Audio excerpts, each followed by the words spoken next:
സഹകരണ മേഖലയോട് കേന്ദ്ര സർക്കാർ തുടരുന്ന ഈ സമീപനത്തിനെതിരെ സർവകക്ഷി സംഘം ദില്ലിക്ക് പോകും. പ്രധാനമന്ത്രിയെയും ധനകാര്യമന്ത്രിയെയും കണ്ട് കർശനമായ രീതിയിൽ ഈ വിഷയത്തിൽ ഇടപെടുകയാണ് സംസ്ഥാന സർക്കാർ. കഴിഞ്ഞ ദിവസങ്ങളിൽ തന്നെ സത്യഗ്രഹം, മുഖ്യമന്ത്രി നേരിട്ട് പങ്കെടുത്ത സത്യഗ്രഹം അടക്കമുള്ള വലിയ പ്രതിഷേധ മാർഗങ്ങളിലേക്ക് കടന്നിരുന്നു. ഇത് ദേശീയ പ്രക്ഷോഭമാക്കാൻ CPIM പൊതുവിൽ ദേശീയ തലത്തിൽ തന്നെ തീരുമാനിക്കുന്നുണ്ട്. ഈ ഒരു പശ്ചാത്തലത്തിൽ ഇപ്പോഴും തുടരുന്ന ഈ ഒരു പ്രതിസന്ധി ഇതിനെ എവിടെയൊക്കെയോ രാഷ്ട്രീയമായി ഉപയോഗിക്കപ്പെടുന്നു എന്ന ഒരു വിഷയത്തിന്റെ പശ്ചാത്തലത്തിൽ കൂടിയാണ് ന്യൂസ് അൻവീസ് ഈ വിഷയം ചർച്ച ചെയ്യുന്നത്.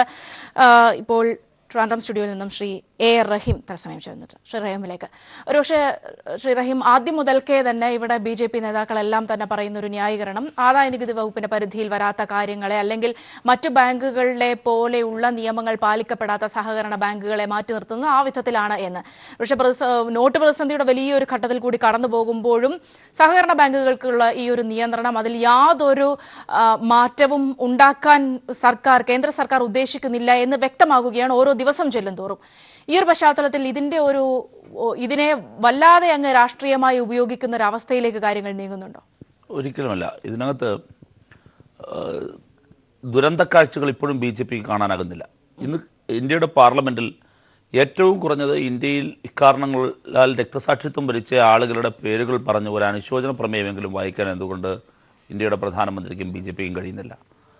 സൗമ്യ, ഇത് നമ്മൾ ചർച്ച ചെയ്യുമ്പോൾ ശ്രീ KVS ഹരിദാസ് ഇത് സംബന്ധിച്ച് കുറേ നാളുകളായി ഒരുപാട് കാര്യങ്ങൾ എഴുതുകയും പ്രതിരോധിക്കാൻ ശ്രമിക്കുകയും ചെയ്യുന്ന ആളാണ്. ഞാൻ ശ്രീ KVS ഹരിദാസ് സാറിനോട് ചോദിക്കുന്നു, അങ്ങ് മുമ്പോട്ട് വെച്ച ഈ ചർച്ചയിൽ പറയുന്നതും മുൻപ് പറഞ്ഞതും ഒക്കെയായ കാര്യങ്ങളെല്ലാം കൊണ്ട് ഈ പോകുന്ന ഫ്ലാഷിനെ നിങ്ങൾ എങ്ങനെയാണ് പൂരിപ്പിക്കാൻ പോവുക? നമുക്ക് പല കാര്യങ്ങളും പറഞ്ഞ് സമർത്ഥിക്കാം സാർ. ഞാൻ കണക്കുകൾ കൊണ്ടുവരുന്നു, സാറ് കണക്ക് കൊണ്ടുവരുന്നു. സഹകരണ ബാങ്കിലെ നിക്ഷേപം പിൻവലിക്കാത്ത കാരണത്താൽ ഇവിടെ പത്തനംതിട്ടയിൽ ഒരു മനുഷ്യന് ആത്മഹത്യ ചെയ്ത വാർത്തയാണ്. 4 ലക്ഷം രൂപ നിക്ഷേപം ഉണ്ടായിരുന്നു. BJP ഇത് കാണുന്നില്ലേ? ഒരു സംശയവും വേണ്ട സൗമ്യ. ഇതിൽ സങ്കുചിതമായ രാഷ്ട്രീയം കളിക്കുന്ന BJPയുടെ ഓഫീസ് പടിക്കൽ പൊതുജനങ്ങൾ ഈ മരിച്ചു വീഴുന്ന മനുഷ്യരുടെ ജഡങ്ങളുമായി വന്ന് സമരം ചെയ്യുന്ന കാലം വിദൂരമല്ല. അതാണ് കേരളം കാണാൻ പോകുന്നത്. ഇത് ആ കലാപാന്തരീക്ഷം സുപ്രീം കോടതി മുൻകൂട്ടി കണ്ടതുകൊണ്ടാണ് സുപ്രീം കോടതി സർക്കാരിനെതിരെ നിലപാട് സ്വീകരിച്ചത്. കലാപത്തെ സുപ്രീം കോടതിയുടെ വാക്കുകൾ നമുക്ക് മുൻകൂട്ടി കാണാൻ കഴിയുന്നു. ഇവിടെ വരുന്ന പ്രശ്നം, എന്തിനാണ് ഇവർ സഹകരണ മേഖലയെ എങ്ങനെ ഞെക്കിപ്പിടിയാൻ നോക്കുന്നത്? BJP ഭരിക്കുന്ന സംസ്ഥാനങ്ങളിൽ സഹകരണ പ്രസ്ഥാനം ഉണ്ടല്ലോ. ആ സഹകരണ പ്രസ്ഥാനങ്ങൾ നിങ്ങളുടെ തന്നെ നേതാക്കൾ ഉദ്ഘാടനം ചെയ്യാറുണ്ടല്ലോ. നിങ്ങൾക്കും നിങ്ങളുടെ നേതാക്കൾക്കും ഒക്കെ അതിൽ നിക്ഷേപമുണ്ടല്ലോ. ഇനി ഈ രാജ്യത്തൊരു സംവിധാനമല്ലേ സഹകരണ പ്രസ്ഥാനം? പൊടുന്നതിന് നുള്ളിക്കളയാൻ കഴിയുന്ന കാര്യമാണോ? അതിനകത്ത് എന്തെങ്കിലും മോശപ്പെട്ട എലമെൻറ്റുകൾ വർക്ക് ചെയ്യുന്നുണ്ട് എങ്കിൽ പരിശോധനയ്ക്ക് കേരള സംസ്ഥാന സർക്കാരോ കേരളത്തിലെ ഏതെങ്കിലും സഹകരണ പ്രസ്ഥാനമോ എതിര് നിന്നിട്ടുണ്ടോ? ഏതെങ്കിലും ഒറ്റപ്പെട്ട ഏതെങ്കിലും ബാങ്കിൻ്റെ കാര്യം തങ്ങൾ പറയേണ്ട.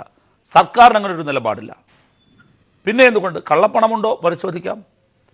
ജില്ലാ സഹകരണ ബാങ്കുകളിൽ പോലും നിങ്ങൾ എന്തുകൊണ്ടാണ് ലീനിയൻ്റ് ആയിട്ടൊരു സമീപനം റിസർവ് ബാങ്കും കേന്ദ്ര സർക്കാരും സ്വീകരിക്കാത്തത്? പ്രാഥമിക സർവീസ് സഹകരണ ബാങ്കുകളെ മാറ്റി നിർത്ത്. RBIയുടെ റെഗുലേഷൻ എല്ലാം വഴങ്ങി പ്രവർത്തിച്ചു കൊണ്ടിരിക്കുന്ന ഒരുപാട് കാലത്തെ പഴക്കമുള്ള കേരളത്തിലെ ജില്ലാ സഹകരണ ബാങ്കുകളെ നിങ്ങൾ ആദ്യം അംഗീകരിച്ചല്ലോ, എന്നിട്ട് മാറ്റുകയല്ലേ ചെയ്തേ? ലോൺ പോലും അടയ്ക്കാൻ കഴിയാത്ത വിധം ലോൺ എടുത്ത മനുഷ്യർ തിരിച്ച് ലോൺ കൊണ്ടടയ്ക്കാൻ കഴിയുന്നില്ല. എന്തിനാണ് ഇങ്ങനെ നിങ്ങൾ ഞെക്കിപ്പിഴിയുന്നത്? ഇത് ഒരു സംശയവും വേണ്ട.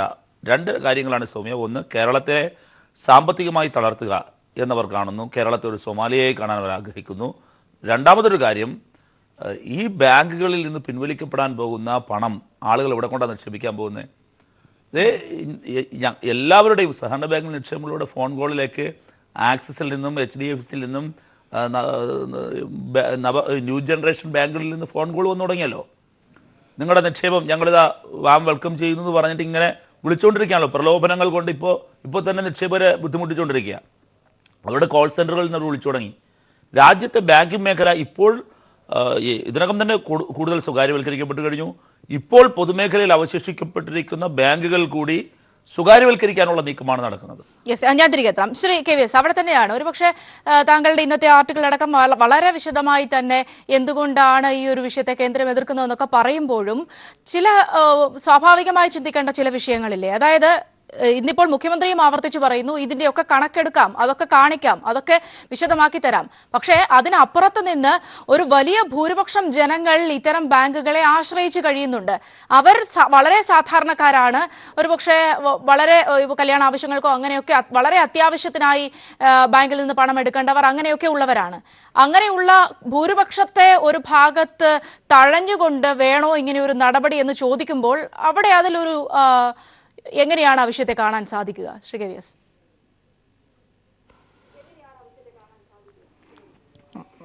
സൗമ്യ, ഈ സഹകരണ മേഖലയിലുള്ള പ്രശ്നം നമ്മൾ ഇപ്പോൾ കുറേയേറെ ചർച്ച ചെയ്ത് കഴിഞ്ഞു. പക്ഷെ ഇനിയും അത് ചർച്ച ചെയ്യപ്പെടണം എന്ന് ആഗ്രഹിക്കുന്ന ഒരാൾ തന്നെയാണ് ഞാൻ. അതിലൊരു പ്രധാനപ്പെട്ട വിഷയം, ഇപ്പോൾ കേരളത്തിലെ സഹകരണ ബാങ്കുകൾ നമുക്കെടുക്കാം. പ്രാദേശിക തലത്തിൽ, പഞ്ചായത്ത് തലത്തിലൊക്കെ പ്രവർത്തിക്കുന്ന സഹകരണ പ്രസ്ഥാനങ്ങൾ, രാഷ്ട്രീയ നേതൃത്വമുണ്ട് അതിന്. അതൊക്കെ ഒരുമാതിരി ഭംഗിയായിട്ട് നമ്മുടെ ഒരു ഷെഡ്യൂൾഡ് ബാങ്കുകളെ പോലെ കമ്പ്യൂട്ടറൈസ്ഡ് ആയിട്ട് പ്രവർത്തിക്കുന്ന അനവധി സ്ഥാപനങ്ങളുണ്ട്. അക്കൗണ്ടിങ്ങിൻ്റെ കാര്യത്തിലൊക്കെ ആക്ഷേപങ്ങളൊക്കെ കുറവായിരിക്കും. കാരണം അതൊക്കെ തന്നെ ജനങ്ങളുടെ ഒരു വിചാരണയ്ക്ക് വിധേയമായിട്ട് മുന്നോട്ട് പോകുന്ന സഹകരണ സംഘങ്ങൾ തന്നെയാണ്. അതിനെക്കുറിച്ചൊന്നും ആക്ഷേപമില്ല. പക്ഷെ കേരളത്തിലെ സഹകരണ സ്ഥാപനങ്ങൾക്ക് മാത്രം ചില അധികാരങ്ങൾ നൽകുന്ന സമയത്ത് ഞാൻ പ്രതീക്ഷിക്കുന്നത്, ഞാൻ വിശ്വസിക്കുന്നത്, കേന്ദ്ര സർക്കാരിൻ്റെ മുമ്പിലുള്ള പ്രശ്നം ദേശീയ തലത്തിൽ ഇതിനേക്കാൾ കുത്തഴിഞ്ഞ പല കുടുംബങ്ങളുടെയും അധീനതയിലുള്ള, പണച്ചാക്കുകളുടെ അധീനതയിലുള്ള, കള്ളപ്പണക്കാരുടെ അധീനതയിലുള്ള സഹകരണ സംഘങ്ങൾ പല ഭാഗത്തുമുണ്ട്. ഇപ്പോൾ ബീഹാറിലെ ഒരു ജില്ലാ സഹകരണ ബാങ്കിനെ കുറിച്ചുള്ള ആക്ഷേപം കഴിഞ്ഞ എനിക്ക് തോന്നുന്നു ഒരു 1.5 മാസം മുമ്പാണ് വന്നത്. നമ്മുടെ ഒരു വലിയൊരു അധോലോക നായകൻ്റെ നിയന്ത്രണത്തിലാണ് പലതും നടക്കുന്നതെന്നുള്ള റിസർവ് ബാങ്ക് കണ്ടെത്തുകയും അതിനുള്ള ലൈസൻസ് റദ്ദാക്കാനുള്ള നടപടി സ്വീകരിക്കുകയൊക്കെ ചെയ്തു എന്ന് കണ്ടു. അപ്പോൾ അത്തരത്തിൽ പ്രവർത്തിക്കുന്ന ബാങ്കുകൾ ലോകത്തുണ്ട്, രാജ്യത്തുണ്ട്. അപ്പോൾ കേരളത്തിലെ പ്രാഥമിക സഹകരണ സംഘങ്ങൾക്കോ അതുപോലുള്ള ഏതെങ്കിലും സഹകരണ സംഘങ്ങൾക്കോ എന്തെങ്കിലും പ്രത്യേകിച്ചുള്ള അധികാരങ്ങൾ നൽകുന്ന സമയത്ത് അത്തരം അവകാശവാദങ്ങൾ ഈ കള്ള നോട്ടുകളുടെയും കള്ള പണത്തിൻ്റെയും ഒക്കെ പ്രവാചകന്മാരായിട്ടുള്ള, സംരക്ഷകരായിട്ടുള്ള സഹകരണ പ്രസ്ഥാനങ്ങളുടെ തലപ്പത്തുള്ള ആൾക്കാരും മുന്നോട്ട് വരാനുള്ള സാധ്യത ഗവൺമെൻറ്റിന് കാണാതെ പോകാനാകുമോ? ഒന്നാമത്തെ പ്രശ്നം. അപ്പോൾ കേരളത്തിന് മാത്രമായിട്ട് ഇത്തരം കാര്യങ്ങളിൽ ഒരു തീരുമാനമെടുക്കാൻ കേന്ദ്ര സർക്കാരിന് ഇന്നത്തെ നിലയ്ക്ക് ബുദ്ധിമുട്ടുണ്ടാവും. അത് തന്നെയാണ് ഇതിലെ പ്രധാനപ്പെട്ട വിഷയം. ഒന്ന്. രണ്ടാമത്തേത്, ഞാൻ നേരത്തെ സൂചിപ്പിച്ചു കേരളത്തിലെ സഹകരണ ബാങ്കുകളെക്കുറിച്ച്. ചില ബാങ്കുകൾ വഴിവിട്ട് പെരുമാറുന്നുണ്ടാവും, വഴിവിട്ട് പ്രവർത്തിക്കുന്നുണ്ടാവും. പക്ഷെ മൊത്തം സഹകരണ പ്രസ്ഥാനം അങ്ങനെയാണെന്നൊന്നും പറഞ്ഞ് ആക്ഷേപിക്കാൻ നമുക്ക് കഴിയില്ല. കാരണം അതിലൊരു പ്രധാനപ്പെട്ട കാരണം, നമ്മുടെ സഹകരണ പ്രസ്ഥാനങ്ങളുടെ തലപ്പത്തുള്ള ബഹുഭൂരിപക്ഷം പേരും പൊതുപ്രവർത്തകരാണ്. അവർ പൊതുരംഗത്ത് പ്രവർത്തിക്കുന്നവരാണ്. അതിൽ അഴിമതിക്കാരുണ്ടാവും, തട്ടിപ്പുകാരുണ്ടാവും, സ്വാഭാവികമാണ്. നമ്മൾ എല്ലാവരെയും 100% പെർഫെക്റ്റ് ആണെന്നും കാണേണ്ടതില്ല. പക്ഷെ എന്നാൽ പോലും അത് ഒരു ജനകീയ സഹകരണ നാട്ടുകാരുടെ മുഴുവൻ പങ്കാളിത്തമുള്ള പ്രസ്ഥാനം എന്ന നിലയിൽ അവർക്കൊക്കെ തന്നെ ഒരു സാമാന്യം ഒരു മിനിമം ഒരു തയ്യാറെടുപ്പുകളും അല്ലെങ്കിൽ സൂക്ഷ്മതയൊക്കെ പുലർത്തേണ്ടി വരുന്നു എന്നുള്ള കാര്യത്തിൽ തർക്കവുമില്ല. പക്ഷേ ഇവിടുത്തെ പ്രശ്നം എന്താ? അനവധി, ഞാനിന്ന് സൂചിപ്പിച്ച അതാണ്, അനവധി പേര് ഈ സഹകരണ ബാങ്കുകളിൽ പണം നിക്ഷേപിച്ചിട്ടുണ്ട്. അതിൽ 100 രൂപയും 1000 രൂപയും മുതൽ 40, 50, 60 ലക്ഷം വരെയുള്ളവർ നിക്ഷേപിച്ചവരുണ്ടാവാം. അതിൽ സാധാരണക്കാരനെ സംബന്ധിച്ചിടത്തോളം ഈ പുതിയ പ്രതിസന്ധി ഒന്നും ബാധിക്കാൻ പോകുന്നില്ല. പക്ഷേ വലിയ നിക്ഷേപമുള്ളവരെ സംബന്ധിച്ചിടത്തോളം ഇതൊരു വലിയ പ്രശ്നം തന്നെയാണ്. അതിൽ നിന്ന് നമുക്ക് ആർക്കും ശ്രീ KVS ദയവായി തുടരുക. ശ്രീ KN ഹരിലാൽ നമ്മോടൊപ്പം ടെലിഫോൺ ലൈൻ ചേരുന്നുണ്ട്. ഇവിടെ ശ്രീ KVS ആയാലും പറയുന്നത് ഈ ഒരു വിഷയമാണ്. അതായത് നിലവിൽ കള്ളപ്പണം ഒഴിവാക്കുക എന്ന ഒരു ലക്ഷ്യവുമായാണ് നോട്ട് നിരോധനവും പുതിയ നോട്ടുമായി ബന്ധപ്പെട്ട കാര്യങ്ങൾ വന്നിട്ടുള്ളത്. അവിടെ സഹകരണ ബാങ്കുകളിൽ ഈ വിധത്തിലുള്ള ഒരു നിയന്ത്രണം ഏർപ്പെടുത്തിയില്ല എങ്കിൽ ഇത്തരത്തിലുള്ള വമ്പൻ കള്ളപ്പണക്കാർ രക്ഷപ്പെടും എന്നൊക്കെയുള്ള ന്യായീകരണം ആവർത്തിക്കുകയാണ് ശ്രീ KVS ചെയ്യുന്നത്. നിലവിലെ സാഹചര്യത്തിൽ കേരളം പോലെയുള്ള ഒരു സംസ്ഥാനത്തിൻ്റെയൊക്കെ ഒരു സാമ്പത്തിക വ്യവസ്ഥയൊക്കെ അല്ലെങ്കിൽ ആ സാമ്പത്തിക സ്ഥിതിയൊക്കെ വെച്ചുകൊണ്ടുകൂടെ ഈ ഒരു നിരീക്ഷണത്തെ എങ്ങനെയാണ് കാണാൻ സാധിക്കുക? ശ്രീ KN ഹരിലാൽ. ഒരു കാരണവശാലും ഇതിനോട് യോജിക്കാൻ കഴിയില്ല. ഒരു 100 കണക്കിന് വർഷത്തെ പാരമ്പര്യമുള്ള ഒരു ഒരു ഒരു പ്രസ്ഥാനമാണ് കേരളത്തിലെ സഹകരണ പ്രസ്ഥാനം. സ്വാതന്ത്ര്യത്തിന് മുമ്പ് തന്നെ സജീവമായ കേരളത്തിന്റെ നവോത്ഥാന പ്രസ്ഥാനത്തോളം ചരിത്രമുണ്ട് ഈ കേരളത്തിലെ സഹകരണ പ്രസ്ഥാനത്തിൽ. അതിനകത്ത് ഈ ധാരാളം സാധാരണ ആൾക്കാരാണ് ഈ സഹകരണ ബാങ്കുകൾ നിലനിർത്തുന്നത്. സഹകരണ ബാങ്കുകൾ അക്കൗണ്ട് ഉള്ളത് മഹാഭൂരിപക്ഷം സാധാരണക്കാർക്കാണ്. അതെല്ലാവർക്കും അറിയാവുന്നതാണ്, അദ്ദേഹം സമ്മതിക്കുന്നു. ഇവിടെ ഈ ബീഹാറിലോ അല്ലെങ്കിൽ നോർത്ത് ഇന്ത്യയിലെ മറ്റ് സംസ്ഥാനങ്ങളിലോ സഹകരണ പ്രസ്ഥാനങ്ങൾ കള്ളനാണയമുണ്ടെങ്കിൽ, അതുപോലെ തന്നെ വലിയ തഗ്ഗുകളുടെ നേതൃത്വത്തിലാണ് അത്തരം ബിസിനസ്സുകൾ നടക്കുന്നതെങ്കിൽ അതിനെ ബുക്ക് ചെയ്യണം. അതിന്റെ പേരിൽ ഈ ലക്ഷോപലക്ഷം വരുന്ന സഹകാരികൾക്ക്, ലക്ഷോപലക്ഷം വരുന്ന സാധാരണക്കാരായിട്ടുള്ള അക്കൗണ്ട് ഉടമസ്ഥരുടെ ജീവിതം നശിപ്പിക്കുന്ന ഒരു സമീപനം അതിന്റെ ആവശ്യമില്ലല്ലോ. അതിന്റെ ആവശ്യമേ ഇല്ല. ഇത് ഈ ഏതെങ്കിലും തരത്തിൽ ഇതിനെ റെസ്ട്രിക്ട് ചെയ്യണമെന്നുണ്ടെങ്കിൽ RBIക്ക് അതിനെപ്പറ്റി ആലോചിക്കാം, കേന്ദ്ര ഗവൺമെന്റിനെ ആലോചിക്കാം. ഇപ്പൊ ബാങ്കിലേക്ക് ഡിപ്പോസിറ്റ് ചെയ്യുന്നവരോ അതല്ലെങ്കിൽ പുറത്തേക്ക് പോകുന്നവരോ ഏതെങ്കിലും തരത്തിലുള്ള നിയന്ത്രണം വേണമെന്നുണ്ടെങ്കിൽ അതിനെക്കുറിച്ച് ആലോചിക്കാം.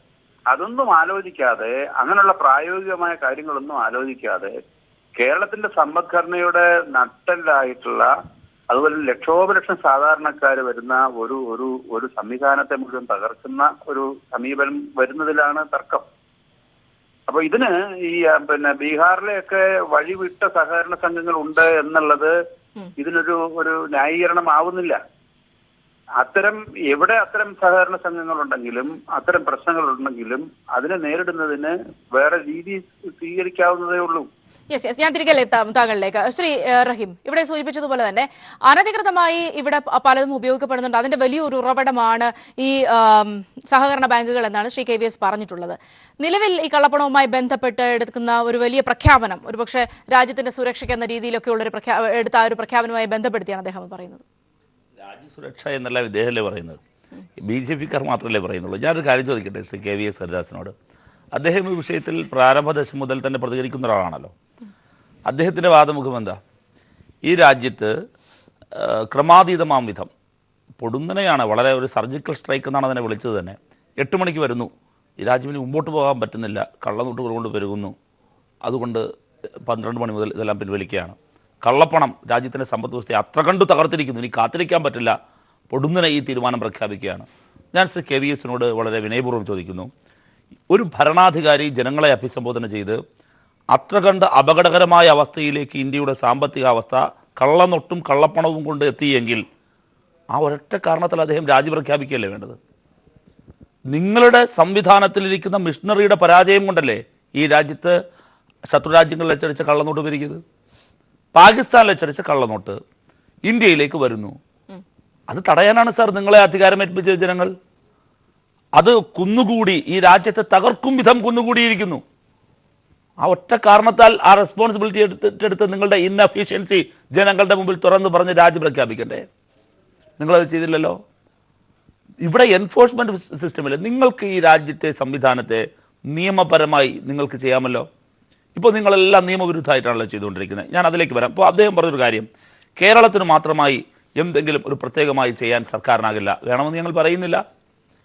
നിങ്ങൾ രാജ്യത്താകെ സഹകരണ പ്രസ്ഥാനത്തിൽ ഇതുവരെയുള്ള അനുഭവങ്ങളുടെ അടിസ്ഥാനത്തിൽ റിസർവ് ബാങ്കിൻ്റെ മുമ്പിൽ പഠനമുണ്ടല്ലോ.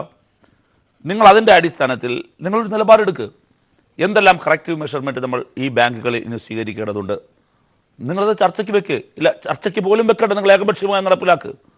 നിങ്ങൾ എന്തിനാണ് ഒരു ധനകാര്യ സ്ഥാപനത്തെ ഇല്ലാതാക്കുന്നത്? അദ്ദേഹം പറയുന്നു സാധാരണക്കാരെ ഇത് ബാധിക്കുന്നില്ല എന്നാണ്. സാധാരണക്കാരനിൽ സാധാരണക്കാരനായ ഒരു മനുഷ്യരാണ് സാർ ഇപ്പോൾ മരിച്ച വാർത്ത താങ്കളുടെ മുമ്പിലൂടെ ഈ പോയിക്കൊണ്ടിരിക്കുന്നത്. ഈ രാജ്യത്ത് ഇപ്പോൾ മരിച്ചവരെല്ലാം എങ്ങനെയാണ്? സഹകരണ പ്രസ്ഥാനത്തിൽ കെട്ടിത്തൂങ്ങി മരിച്ചവർ. വരും ദിവസങ്ങളിൽ ഈ ആത്മഹത്യാ പ്രവണത കൂടാൻ പോവാണ്. ഈ നിങ്ങളുടെ ഒരു അനുകൂലമായൊരു നിലപാടിന് വേണ്ടി കാത്തിരിക്കുകയാണ്. അർദ്ധരാത്രി പൊടുന്നനെ വന്ന് ഇങ്ങനെ പ്രഖ്യാപിച്ച് നിങ്ങൾക്ക് സഹകരണ പ്രസ്ഥാനങ്ങളോട് ഒരല്പം കരുണ കാണിച്ചാൽ എന്താണ് പ്രശ്നം? അതിന് നിയമപരമായും രാജ്യ താല്പര്യത്തിനും വിരുദ്ധമായി എന്ത് തടസ്സമാണുള്ളത്? ശ്രീ PS സലീം കൂടി നമ്മളൊപ്പം ടെലിഫോൺ ലൈൻ ചെയ്യുന്നുണ്ട്. ശ്രീ സലീം, ഇവിടെ യോജിച്ചൊരു പ്രക്ഷോഭത്തിലേക്ക് കാര്യങ്ങൾ പോകുമ്പോഴും കോൺഗ്രസിനുള്ളിൽ ഭിന്ന അഭിപ്രായങ്ങൾ ഉണ്ട് എന്നുള്ളതായിരിക്കും ഒരുപക്ഷെ ഇന്ന് പലയിടത്തും വലിയ രീതിയിൽ ചർച്ച ചെയ്യപ്പെട്ട ഒരു വിഷയം. സഹകരണ ബാങ്കുമായി ബന്ധപ്പെട്ട അല്ല, അതിന്റെ നിലപാടുകളുമായി ബന്ധപ്പെട്ട ഈ ഒരു വിഷയത്തിൽ അതേക്കുറിച്ച് എന്താണ് പറയാനുള്ളത് ശ്രീ സലീം? അല്ല സൗമ്യ, സ്വാതന്ത്ര്യാനന്തര ഇന്ത്യയിൽ ഇതുവരെ സംഭവിച്ചിട്ടില്ലാത്ത ഒരു വലിയ ദുരന്തം സമ്മാനിച്ച മോഡി ഗവൺമെന്റിനെതിരായുള്ള പ്രക്ഷോഭ സമരങ്ങളിൽ യോജിച്ച സമരത്തിന് ഇന്ത്യൻ നാഷണൽ കോൺഗ്രസ് ഐക്യജനാധിപത്യ മുന്നണി ഒരു ഘട്ടത്തിൽ വിമുഖത പ്രകടിപ്പിക്കുകയോ അതല്ലെങ്കിൽ അതിൽ ഭിന്ന സ്വരങ്ങളുണ്ടെന്നുള്ള ഒരു വ്യാഖ്യാനം നൽകുകയോ ചെയ്യേണ്ട കാര്യമില്ല. ഇവിടെ യോജിച്ച സമരം എന്ന് പറയുന്നത് നാളെ കേരളം നിയമസഭ സമ്മേളിക്കുകയാണ്. ഞങ്ങൾ ഈ വിഷയത്തിൽ ആദ്യം മുതൽ CPM അഭിപ്രായം പറയുന്നതിന് മുമ്പ് ഇന്ത്യൻ നാഷണൽ കോൺഗ്രസിന്റെ ദേശീയ നേതൃത്വം മുതൽ സംസ്ഥാന നേതൃത്വം വരെ ഒറ്റക്കെട്ടായി എലിയെ തോൽപ്പിക്കാൻ ഇല്ലം ചുടുന്ന ഒരു പ്രവണതയ്ക്കെതിരായി ശക്തമായി നിലപാട് സ്വീകരിച്ചാണ് ഞങ്ങൾ പ്രക്ഷോഭ സമരം നടത്തി. ഇന്ന് രാജ്ഭവന് മുമ്പിൽ KPCC പ്രസിഡന്റ് നേതൃത്വത്തിൽ സമരപരിപാടി സംഘടിപ്പിച്ചു. മുഴുവൻ ജില്ലാ കേന്ദ്രങ്ങളിലും നിയോജക മണ്ഡലങ്ങളിൽ ഞങ്ങൾ പ്രക്ഷോഭ സമരം സംഘടിപ്പിച്ചു. ഇവിടെ സൗമ്യ സൂചിപ്പിച്ച ഒരു കാര്യം, CPM-മായി ചേർന്ന് പ്രക്ഷോഭം നടത്തുമോ എന്ന ചോദ്യത്തിന് അതിൽ ഞങ്ങൾക്ക് ഭിന്നസ്വരങ്ങളില്ല. ഞങ്ങൾ ഈ സമരവുമായി മുമ്പോട്ട് പോകും. ആവശ്യമാകുന്ന ഘട്ടങ്ങളിൽ കേരളം ഒറ്റക്കെട്ടായി നിൽക്കേണ്ട സാഹചര്യത്തിൽ അങ്ങനെ നിൽക്കാനും തീരുമാനമെടുക്കാനും കഴിയും. മുല്ലപ്പെരിയാർ ഇഷ്യൂവിൽ കസ്തൂരിരംഗനിൽ ഉൾപ്പെടെയുള്ള ജനജീവിതത്തെ സാരമായി ബാധിക്കുന്ന ഓരോ പ്രശ്നങ്ങളിലും ആരുമായി സഹകരിക്കാൻ നിങ്ങൾ തയ്യാറാണ്. സുധീരന്റെ നിലപാടിനപ്പുറത്ത് നിന്ന് ഒറ്റക്കെട്ടായി തന്നെ മുന്നോട്ട് പോകാനാണ് തീരുമാനം. അല്ല, നാളെ CPM മാത്രമല്ല, രാജഗോപാൽ കൂടി കേരള നിയമസഭ പാസാക്കുന്ന പ്രമേയത്തിൽ ഒപ്പമുണ്ടാവണമെന്ന് ഞങ്ങൾ ആഗ്രഹിക്കുന്നു. പക്ഷേ ഇത് പറയുമ്പോൾ ഒരു കാര്യം കൂടി ചേർത്ത് വായിക്കണം. ഇന്ന് രാവിലെ നമ്മൾ ചർച്ച ചെയ്തതാണ് നരേന്ദ്രമോദി ഗവൺമെന്റ് ഉപയോഗിക്കുന്ന ഏറ്റവും വലിയ ആയുധം. ഇന്ത്യയിലെ ഗ്രാമവിശുദ്ധിയുടെ പ്രതീകമായ സഹകരണ മേഖലയെ തകർക്കാനുള്ള വടി ആദ്യം നൽകിയത് പശ്ചിമ ബംഗാളിലെ CPM-ന്റെ ഇന്ത്യയാണ്. അദ്ദേഹം നിഷേധിക്കുന്നുണ്ട്. CPM നേതാക്കന്മാർ ഇപ്പോൾ തിരുത്തുന്നുണ്ട്.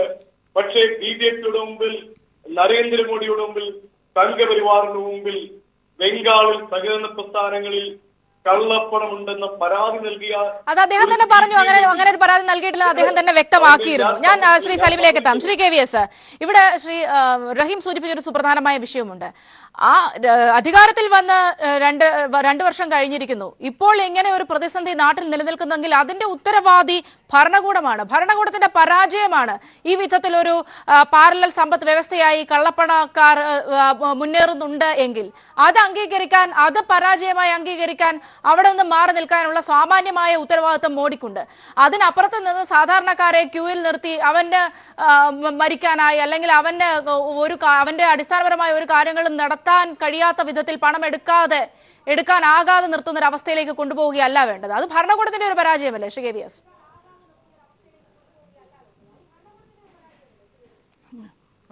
സൗമ്യ, ആദ്യമേ ഞാൻ ഒരു കാര്യം സൂചിപ്പിച്ചുകൊള്ളട്ടെ. ഇപ്പോൾ നമ്മൾ കാണുന്ന പ്രതിസന്ധി, ATM-ന്റെ പ്രശ്നമുണ്ട്, പണത്തിൻ്റെ ചില്ലറയുടെ പ്രശ്നമുണ്ട്. ഇതൊക്കെ തന്നെ ഈ ആഴ്ചയോടുകൂടി പരിഹൃതമാവും എന്നുള്ളതാണ് എൻ്റെ വിശ്വാസം. അല്ല ശ്രീ KVS, അത് ആ പ്രഖ്യാപനത്തിന്റെ 2 ദിവസം കഴിയുമ്പോൾ പരിഹരിക്കുമെന്ന് പറഞ്ഞിരുന്നതാ. ഞാൻ പറഞ്ഞോട്ടെ സൗമ്യ, ഞാൻ ഒന്ന് തീർത്തോട്ടെ. കാരണം ഈ പ്രിന്റഡ് കറൻസിയുടെ ട്രാൻസ്പോർട്ടേഷനായിരുന്നു ആ കാലഘട്ടത്തിൽ കണ്ട ഒരു വല്ലാത്ത പ്രശ്നം. ഇന്നിപ്പോൾ എയർഫോഴ്സിനെ ഉപയോഗിച്ചിട്ട്, എയർഫോഴ്സിൻ്റെ മെക്കാനിസം ഉപയോഗിച്ചിട്ട് രാജ്യത്തിൻ്റെ എല്ലാ കോണുകളിലേക്കും കറൻസികൾ, പുതിയതായിട്ടുള്ള അല്ലെങ്കിൽ ആവശ്യത്തിനുള്ള കറൻസികൾ എത്തിച്ചിട്ടുണ്ട്. നമ്മുടെ തിരുവനന്തപുരത്തും എത്തിയിട്ടുണ്ട്. അതിൻ്റെ ലഭ്യത ഈ ഏതാനും ദിവസങ്ങൾ, കാരണം ഇപ്പോഴും നമ്മൾ കാണേണ്ട ഒരു പ്രശ്നമുണ്ട്. ATMs അതിനു വേണ്ടി തയ്യാറാക്കേണ്ട ജോലികളുണ്ട്. നഗരങ്ങളിലൊക്കെ ഏതാണ്ടൊക്കെ അത് പൂർത്തിയായി കഴിഞ്ഞു. ഗ്രാമപ്രദേശങ്ങളിലും ഒരാഴ്ചക്കുള്ളിൽ പൂർത്തിയാകും. പക്ഷേ അവിടെയാണ് ശ്രീ KVS പറഞ്ഞതുപോലെ ഇന്ന് 500 നോട്ട് എത്തിയെന്നറിഞ്ഞു. പക്ഷേ ഇപ്പോൾ തന്നെ കഴിഞ്ഞ ദിവസം, ഇന്നലെയായിരുന്നു തോന്നുന്നു വാർത്ത, കണ്ണൂരിൽ നിന്ന് എവിടുന്നോ 8 ലക്ഷത്തിന്റെ 2000-ന്റെ നോട്ട് കെട്ടുമുള്ളുമായിട്ട് ഒരാൾ പിടിയിലായിട്ടുണ്ട്. ആ വിധത്തിൽ എവിടെയൊക്കെയോ പണം ചോർന്ന് കിട്ടുന്നുണ്ട്. ചോർന്ന് കിട്ടേണ്ടടുത്ത് പുതിയ പണം കിട്ടുന്നുണ്ട്. സാധാരണക്കാരന്റെ കയ്യിലാണ് കിട്ടാത്തത്. അല്ല, ഞാൻ പറഞ്ഞ അത്തരം സംഭവങ്ങൾ പിടിക്കപ്പെടുന്നുണ്ട് എന്നുള്ളതിന് തെളിവ് കൂടിയാണല്ലോ സൗമ്യ ഇതൊക്കെ തന്നെ. ആലുവയിലാണ് ഇൻകം ടാക്സുകാർ റെയ്ഡ് നടത്തിയിട്ട് ആലുവയിലാണ് ഇൻകം ടാക്സുകാർ റെയ്ഡ് നടത്തിയിട്ട് ഒരു മൊത്ത കച്ചവടക്കാരൻ്റെ കടയിൽ നിന്നാണ് വലിയ 2000-ൻ്റെ ഒരു ബണ്ടിൽ കിട്ടിയെന്ന് പറയുന്നത്. വലിയ സംഖ്യ കിട്ടിയിട്ടുണ്ട്. അത് വിവരം കിട്ടുന്നു. അതിന് കാരണം അയാൾ പറഞ്ഞ കാരണം അയാൾ കുറേ ദിവസങ്ങളായിട്ട് ഓരോരുത്തരെ കൂലിക്ക് നിർത്തി ബാങ്കുകളിൽ പോയിട്ട് പഴയ നോട്ട് എക്സ്ചേഞ്ച് ചെയ്ത് വാങ്ങുമായിരുന്നു. അത് തടയാൻ വേണ്ടിയിട്ടാണ് നമ്മൾ ഈ മഷി ഇടാൻ വേണ്ടിയിട്ടും അതുപോലെ തന്നെ ഈ മാറിയെടുക്കാവുന്ന തുകയുടെ സംഖ്യ ഒരു ദിവസം മാറിയെടുക്കാവുന്ന സംഖ്യ 2000-ആയിട്ടും കുറച്ചത്. കാരണം ഒരു പ്രതിസന്ധി ഉണ്ടാകുമ്പോൾ അതിനെ നേരിടേണ്ടത് എങ്ങനെയാണെന്ന് കേന്ദ്ര സർക്കാർ ചിന്തിക്കുന്നു എന്നതാണ് അത് വ്യക്തമാക്കുന്നത്. വേറൊന്ന് സലീം പറഞ്ഞ വിഷയം എന്തായിരുന്നു ഒന്നുകൂടി ഓർമ്മിപ്പിക്കുന്നെ സൗമ്യ? എന്നെയാണ് ഉദ്ദേശിച്ചത്. ശ്രീ റഹീം പറഞ്ഞതാണോ? ഞാൻ പറഞ്ഞതാണോ? റഹീം പറഞ്ഞ വിഷയം ഞാൻ ഒറ്റ കാര്യമായി ചോദിക്കുന്നുള്ളൂ സാർ. ഈ രാജ്യത്ത് ഭരണകൂടത്തിന്റെ പരാജയമല്ലേ എന്ന് എന്റെ ചോദ്യമായിരുന്നു.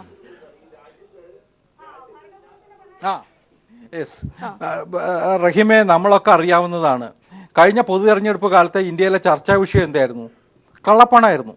നമ്മളത് എത്രയോ തവണ ഇവിടെ ചർച്ച ചെയ്തതാണ്. ആ 2014 തെരഞ്ഞെടുപ്പിന് ശേഷം, കഴിഞ്ഞ ലോക്സഭാ തെരഞ്ഞെടുപ്പിന് ശേഷം നരേന്ദ്രമോദി ഗവൺമെൻറ് സ്വീകരിച്ച അനവധി നടപടികളുടെ ഒരു ചങ്ങലയുണ്ട്. അതിൽ ഏറ്റവും അവസാനത്തെ കണ്ണിയാണ് ഇപ്പോൾ നമ്മൾ കാണുന്ന നോട്ട് റദ്ദാക്കൽ. SIT രൂപീകരിച്ചു. അതുപോലെ അനവധി നടപടികളുണ്ടായി. കാരണം കള്ളപ്പണം സ്വയം പ്രഖ്യാപിക്കാനുള്ള ഒരു അവസരം കൊടുത്തു. ഇതൊക്കെ കഴിഞ്ഞിട്ട് ഏറ്റവും അവസാനത്തെ നടപടിയാണ് ഇപ്പോൾ നമ്മൾ എത്തി നിൽക്കുന്നത്. അതുകൊണ്ട് ഗവൺമെൻറ് ഒരു പ്രശ്നത്തിൽ നിന്ന് ഒളിച്ചോടുകയല്ല, പ്രശ്നങ്ങളെ അതിൻ്റെ മുമ്പിൽ നിന്ന് നേരിടാനുള്ള നടപടികൾ ഈ സർക്കാർ ആദ്യം മുതൽ ചർച്ചയിലേക്ക് വരികയാണ്. ശ്രീ റഹീം, അതിന് മറുപടിയിലേക്ക് KVS ചോദിക്കുന്നു. KVS, നിങ്ങളെടുത്ത നിലപാടുകൾ എന്തായിരുന്നു? ഇവിടെ കള്ളപ്പണക്കാർ ഈ രാജ്യത്തിന് പുറത്തുണ്ട്, രാജ്യത്തിനകത്തുണ്ട്. നികുതി വെട്ടിച്ച് സൂക്ഷിക്കുന്ന പണത്തെയാണ് കള്ളപ്പണം എന്ന് പറയുന്നത്. കള്ളനോട്ട് വേറെയാണ്.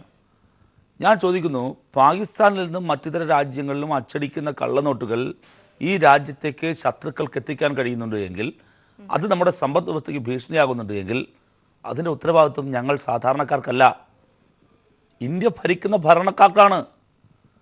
അങ്ങനെ അവർക്ക് ഇന്ത്യയുടെ മിഷണറി, ഇന്ത്യയുടെ ഇൻ്റലിജൻസ് സംവിധാനം, ഈ പറയുന്ന കള്ളനോട്ടിനെ തടയാനും കള്ളനോട്ടിൻ്റെ വ്യാപനം തടയാനും ഇന്ത്യക്കൊരു മെക്കാനിസം ഉണ്ട് സാർ. ആ മെക്കാനിസം 2.5 വർഷത്തിനിടയിൽ നിങ്ങൾക്ക് ഫലപ്രദമായി പരിപാലിക്കാനാകാത്തത് കൊണ്ടുകൂടിയല്ലേ ഇത്. മുൻപില്ലായിരുന്നു ഞാൻ പറയുന്നില്ല. ഞാനൊരു കാര്യം പറയട്ടെ. ഇപ്പോൾ 2000-ത്തിന് തുടക്കത്തിൽ റിസർവ് ബാങ്കിൻ്റെ കണക്ക് പ്രകാരം ഏതാണ്ട് വളരെ പരിമിതമായ കള്ളനോട്ടുകളായിരുന്നു ഇന്ത്യയിൽ ഉണ്ടായിരുന്നത്. ഇപ്പോഴേക്കും അത് കൂടിയിട്ടുണ്ട്. ഇന്ത്യയുടെ മൊത്തം കറൻസിയുമായി നോക്കിയാൽ അത് വളരെ കുറവാണ്. അത് വേറൊരു ഡിബേറ്റിൻ്റെ ഭാഗമാണ്. പക്ഷേ നിങ്ങൾ പറയും വിധം കൂടി. അതിൻ്റെ കണക്ക് തന്നെ എൻ്റെ ഓർമ്മ ശരിയാണെങ്കിൽ 68,000-ഓളം വരുന്ന കള്ളനോട്ടുകൾ, 68 ലക്ഷത്തോളം വരുന്ന കള്ളനോട്ടുകളാണ് ഉള്ളത്. ഞാൻ ചോദിക്കട്ടെ, ആ കള്ളനോട്ടുകളുണ്ട് എന്ന് റിസർവ് ബാങ്ക് പറയുമ്പോൾ എന്നാണ് ഈ പറയുന്ന കുതിച്ചുകയറ്റം ഉണ്ടായത് കള്ളനോട്ടിൽ? ഇന്ത്യയിൽ 2 പ്രസ്സുകളായിരുന്നു കറൻസി അച്ചടിക്കാൻ വേണ്ടി ഉണ്ടായിരുന്നത്. നിങ്ങളതെല്ലാം സ്വകാര്യവൽക്കരിച്ചു. ഞാൻ ചോദിക്കുന്നു, നിങ്ങളുടെ സിസ്റ്റം, ഈ കള്ളനോട്ടും കള്ളപ്പണവും ഇന്ത്യയിൽ വർദ്ധിപ്പിച്ച ഈ സിസ്റ്റം മാറ്റാൻ നിങ്ങൾ തയ്യാറുണ്ടോ? ഞാൻ ചോദിച്ച ചോദ്യങ്ങളിൽ നിന്നെല്ലാം വളരെ ബുദ്ധിപൂർവ്വം ബഹുമാനിയായ ശ്രീ KV ഹരിദാസ് ഒഴിഞ്ഞുമാറുകയാണ്. ഞാൻ ആദ്യത്തെ ലാപ്പിൽ ഞാൻ പറഞ്ഞ പ്രധാനപ്പെട്ട ഒരു ആരോപണം, നിങ്ങൾ ഈ സഹകരണ ബാങ്കുകളെ ഞെക്കിക്കൊള്ളുന്നത് ഇതിൻ്റെ നിക്ഷേപം മുഴുവൻ സ്വകാര്യ ബാങ്കിങ് മേഖലയിലേക്ക് വകമാറ്റാൻ വേണ്ടിയാണ്. അതിൻ്റെ പിന്നിൽ വലിയൊരു അഴിമതിയുണ്ട്. ഇന്ത്യ കണ്ട ഏറ്റവും വലിയ അഴിമതിയാണത്. ഈ സഹകരണവുമായി ബന്ധപ്പെട്ട് കേരളത്തിനുള്ള ആകുലത, കേരളത്തിൻ്റെ ആശങ്ക, താങ്കൾ ഈ പറഞ്ഞതുപോലെ താങ്കളുടെ ശുഭാപ്തി വിശ്വാസം അങ്ങനെ തന്നെ ആകട്ടെ എന്ന് ഞാനും ആഗ്രഹിക്കുന്നു. വരും ദിവസങ്ങളിൽ ഇത് തീരും എന്നങ്ങ് പ്രതീക്ഷിക്കുന്നു. തീർന്നോട്ടെ സാർ, നല്ലത്. പക്ഷേ ഞാൻ ചോദിക്കുന്നു, ഇങ്ങനെ ഉണ്ടാകുന്ന ബാങ്കിങ് സെക്ടറിൽ നിന്ന് ഉണ്ടാകുന്ന ഷിഫ്റ്റിംഗ് ഉണ്ടല്ലോ, സഹകരണ മേഖലയിലെ ഇന്ത്യയിലാകെയുള്ള കോടിക്കണക്കിനുള്ള നിക്ഷേപം സഹകരണ മേഖല തകർന്നാൽ എങ്ങോട്ടേക്കാണ് പോകാൻ പോകുന്നത്? അത് സ്വകാര്യ മേഖലയിലേക്കാണ്. ഇനി നിങ്ങൾ പറയും അതല്ലല്ലോ, ഇന്ത്യയിൽ പൊതുമേഖലയുണ്ടല്ലോ, അതിലേക്ക് പോയിക്കൂടെ എന്നൊന്നും ആശിക്കുന്നില്ല. പോകും. അങ്ങനെ പോയാലോ ആ ബാങ്കിങ് മേഖലയും പൊതുമേഖലയും നിങ്ങൾ സ്വകാര്യവൽക്കരിക്കാൻ നിൽക്കുകയാണ്.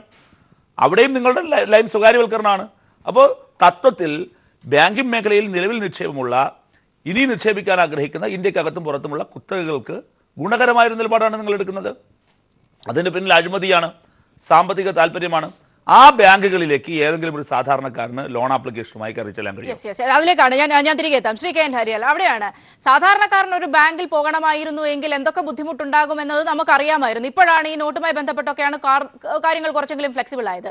ഇവിടെ നമ്മൾ പരിശോധിക്കേണ്ടത്, സഹകരണ ബാങ്കുകൾക്ക് നേരെ ശ്രീ ഹരിലാൽ, സഹകരണ ബാങ്കുകൾക്ക് നേരെ ഈ വിധത്തിലുള്ള നടപടികൾ എടുക്കുമ്പോൾ അതിനും അപ്പുറത്തേക്ക് മറ്റ് ബാങ്കുകൾക്ക് നേരെ, സ്വകാര്യ ബാങ്കുകൾക്ക് നേരെ എങ്ങനെയാണ് ഈ വിഷയത്തെ കാണുന്നത്? അല്ലെങ്കിൽ ഈ വിഷയത്തിൽ എന്തെങ്കിലും നടപടികൾ എടുക്കുന്നുണ്ടോ, എന്തെങ്കിലും നിരീക്ഷണങ്ങൾ നടത്തുന്നുണ്ടോ? സഹകരണ പ്രസ്ഥാനത്തിന്റെ പ്രാധാന്യം ഇന്ത്യയിലെ ഏത് രാഷ്ട്രീയക്കാരനും തിരിച്ചറിയേണ്ടതാണ്. അത് ഇടതുപക്ഷം മാത്രമല്ല, എല്ലാവിധമായ രാഷ്ട്രീയ പ്രസ്ഥാനങ്ങളും തിരിച്ചറിയേണ്ടതാണ്. ആ തരത്തിലുള്ള വലിയ പാരമ്പര്യമാണ് സഹകരണ പ്രസ്ഥാനത്തിനുള്ളത്. സഹകരണ പ്രസ്ഥാനം ഇന്ത്യൻ സ്വാതന്ത്ര്യ സമരത്തെ പിന്തുണച്ചിട്ടുള്ള പ്രസ്ഥാനമാണ്. കുത്തകകൾക്കെതിരായിട്ടുള്ള ജനങ്ങളുടെ പോരാട്ടത്തിൽ അവരോടൊപ്പം നിൽക്കുന്ന പ്രസ്ഥാനമാണ്. കൃഷിക്കാർക്ക് ഏറ്റവും കുറഞ്ഞ വായ്പയ്ക്ക്, ഏറ്റവും കുറഞ്ഞ പലിശയ്ക്ക് കടം കൊടുക്കുന്ന പ്രസ്ഥാനമാണ്. എല്ലാ തരത്തിലുമുള്ള കുത്തകകൾക്കെതിരായിട്ടുള്ള ജനങ്ങളുടെ ശക്തി വലുതാക്കുന്ന പ്രസ്ഥാനമാണ്. അത് കേവലം വായ്പയുടെയും പണത്തിന്റെയും പ്രശ്നമല്ല. പല മേഖലകളിലും സഹകരണ പ്രസ്ഥാനം ഇന്ന് ശക്തമാണ്. എല്ലാ വലിയ പ്രശ്നങ്ങളും ഉണ്ടാകുമ്പോൾ അതിനൊരു പരിഹാരമായിട്ട് പലപ്പോഴും സഹകരണ പ്രസ്ഥാനത്തെ പല രാഷ്ട്രീയ നേതാക്കന്മാരും, ഒരുപക്ഷെ BJP നേതാക്കന്മാരും കാലാകാലങ്ങൾ ചൂണ്ടിക്കാണിച്ചിട്ടുണ്ടാവും. ഇപ്പൊ എന്താ പറ്റിയിരിക്കുന്നത്? ആ സഹകരണ പ്രസ്ഥാനം ഇന്ന് ദയയ്ക്ക് വേണ്ടി കേഴുകയാണ്. അത് സമരത്തിന്റെ പാതയിലേക്ക് വരികയാണ്. അവിടെയാണ് നമ്മൾ ഇതിന്റെ അപകടം മനസ്സിലാക്കേണ്ടത്. കാരണം ഈ സഹകരണ പ്രസ്ഥാനത്തിൽ ഡിപ്പോസിറ്റ് ചെയ്തിരിക്കുന്ന മനുഷ്യരുടെ പൗരാവകാശമില്ലേ, അവർക്ക് ഒരു സുപ്രഭാതത്തിൽ അവരുടെ മകനോ മകൾക്കോ അമ്മയ്ക്കോ സ്വന്തമായിട്ടോ ഒരു അസുഖം വന്നാൽ ചികിത്സിക്കാൻ പണം, ആ ഡിപ്പോസിറ്റ് ഇട്ട പണം തിരിച്ചെടുക്കാൻ കഴിയില്ല എന്ന് വന്നാൽ, അവര് സ്വന്തമായിട്ട് കൈകാര്യം ചെയ്തുകൊണ്ടിരിക്കുന്ന ബാങ്കിലേക്ക് ഇടപാട് നടത്താൻ കഴിയില്ല എന്ന് പറഞ്ഞു കഴിഞ്ഞാൽ, അതെല്ലാം ഏതോ കള്ളനാണയത്തിന്റെ പേരിൽ എവിടെയൊക്കെയോ കുഴപ്പക്കാരുണ്ടെന്നുള്ള പേരിൽ അങ്ങനെ ഒരു ഗവൺമെന്റിന് ഈ സാധാരണക്കാർ, ലക്ഷം വരുന്ന സാധാരണക്കാരനെ കൈയൊഴിയാൻ കഴിയുമോ? അവരുടെ പൗരാവകാശത്തെ, അവർ സമ്പാദിച്ച പണം അവർക്ക് എടുക്കാൻ കഴിയാത്ത നിലയുണ്ടാക്കുന്ന സാഹചര്യം സൃഷ്ടിക്കാൻ കഴിയും.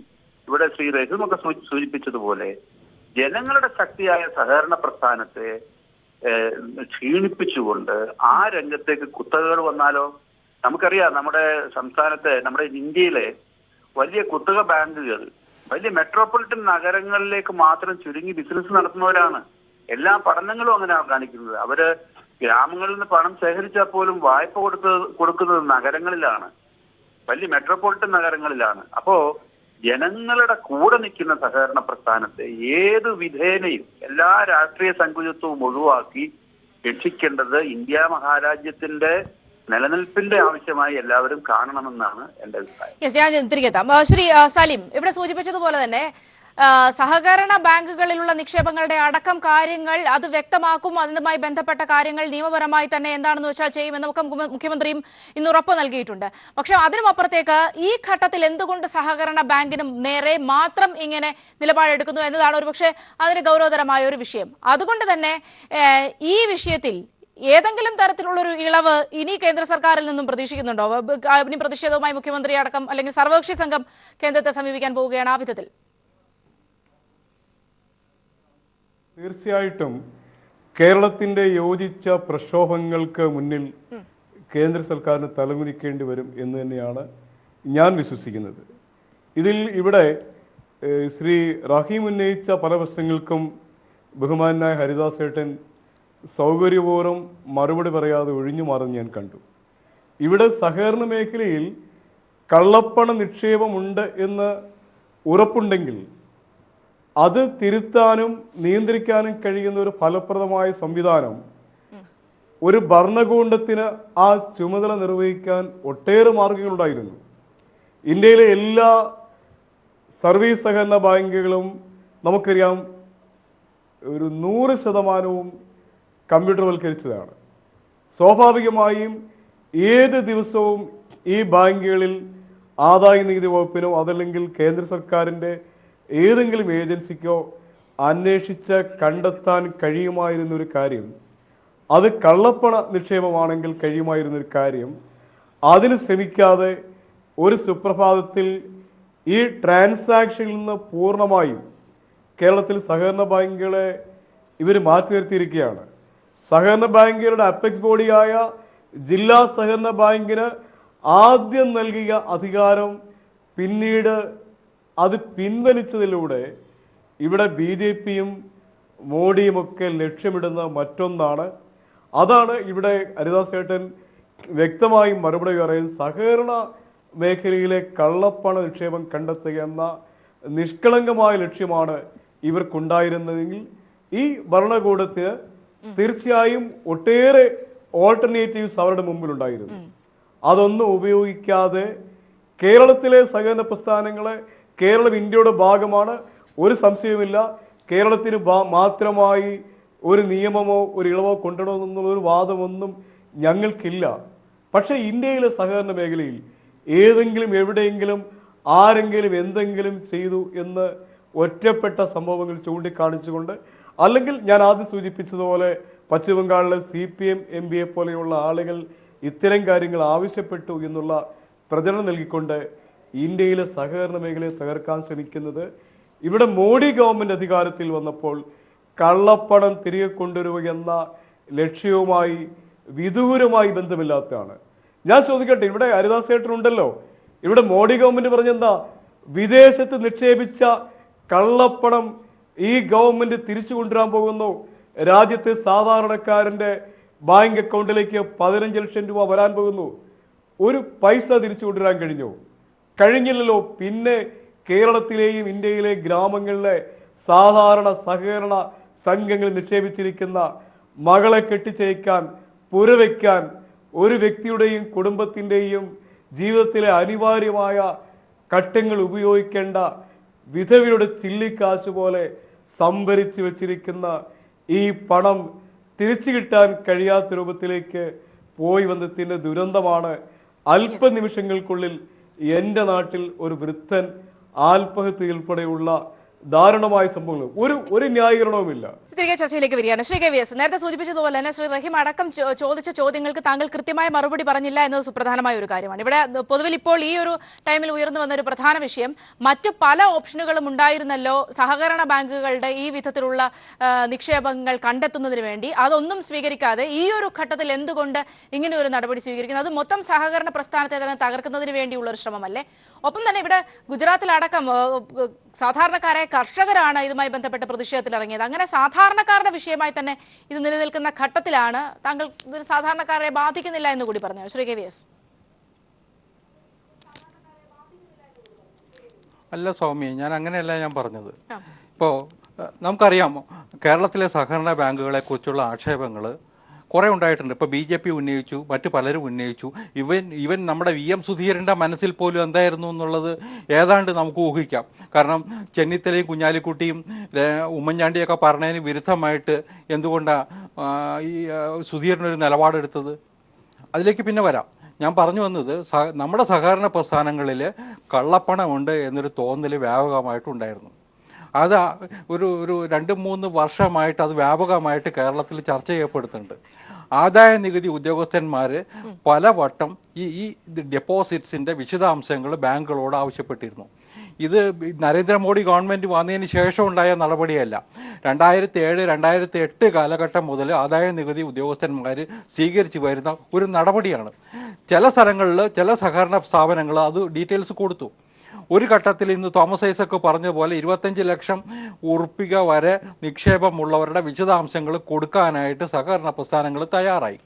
പക്ഷെ അതിൽ താഴെയുള്ള നിക്ഷേപങ്ങൾ ചിലപ്പോൾ 1 ലക്ഷം ആയിരിക്കാം, 2 ലക്ഷം ആയിരിക്കാം. അതിൽ തന്നെ വേറൊരു കാര്യം കൂടി സമയം നമ്മൾ കാണും, ഒരേ ആളുടെ പേരിൽ 1 ലക്ഷത്തിൻ്റെയും 50,000-ൻ്റെയൊക്കെ അനവധി ഡെപ്പോസിറ്റുകളുള്ള സഹകരണ പ്രസ്ഥാനങ്ങളുണ്ടെന്നാണ് പറയുന്നത്. അപ്പോൾ അത്തരം വിശദാംശങ്ങൾ ആദായ നികുതി വകുപ്പിന് നൽകാനായിട്ട് ഈ സഹകരണ പ്രസ്ഥാനങ്ങൾ തയ്യാറായിട്ടില്ല. രാഷ്ട്രീയ പാർട്ടിയെ കുറ്റപ്പെടുത്താമെന്ന് ധരിക്കണ്ട. അതിൽ കോൺഗ്രസ്സുകാർക്കും CPM-നും BJP-ക്കും ലീഗിനും CPI-ക്കും ഒക്കെ സമാനമായ റോളുകൾ തന്നെയായിരിക്കാം ഉണ്ടാവുക. കാരണം ഇവർക്കൊക്കെ തന്നെ സഹകരണ മേഖലയിൽ ഇന്നൊരു സ്ഥാനമുണ്ടെന്ന് നമുക്കൊക്കെ അറിയാം. അപ്പോൾ ഇവരാരും തന്നെ ഈ ആദായ നികുതി വകുപ്പിന് വേണ്ടത്ര വിശദാംശങ്ങൾ നൽകിയിട്ടില്ല എന്നത് നമ്മൾ അംഗീകരിക്കണം. രണ്ടാമത്തെ ഒരു പ്രശ്നം, ചില സ്ഥലങ്ങളിൽ ആദായ നികുതി ഉദ്യോഗസ്ഥന്മാർ ഈ വിശദാംശങ്ങൾ കിട്ടുന്നതിന് വേണ്ടിയിട്ടുള്ള നടപടികൾ സ്വീകരിച്ചു. എനിക്കറിയാം, എറണാകുളത്ത് ഇടപ്പള്ളിയിലും പള്ളുരുത്തിയിലും ഒക്കെ ഇത്തരം സഹകരണ ബാങ്കുകളിൽ ഒരു റെയ്ഡിൻ്റെ സ്വഭാവത്തിൽ അവരെത്തി. അവരെ പിടിച്ചു പുറത്താക്കി ആക്രമിച്ചില്ല എന്ന് മാത്രമേ ഉള്ളൂ. ആ തരത്തിലുള്ള സംഘർഷാവസ്ഥ പോലും പല സ്ഥലങ്ങളിലും താങ്കളിലേക്ക് ഉണ്ടായി. എത്താം. ശ്രീ സലീമിന് അപ്പോൾ പോകേണ്ട ഒരു തിലക്കുണ്ടെന്ന് പറഞ്ഞിരുന്നു. ശ്രീ സലീം, ഇവിടെ സൂചിപ്പിച്ച പോലെ തന്നെ ഇത്തരത്തിൽ സഹകരണ ബാങ്കുകളെ കടിഞ്ഞാണിടാനുള്ള പല ശ്രമങ്ങൾ നടത്തി ഒടുവിൽ അതൊന്നും ഫലം കാണുന്നില്ല എന്ന് കണ്ടപ്പോഴാണ് ഈ ഒരു ഘട്ടത്തിൽ ഇങ്ങനെ ഒരു നടപടിയിലേക്ക് എത്തിയെന്നാണ് ശ്രീ KVS പറഞ്ഞത്. ശ്രീ സലീം.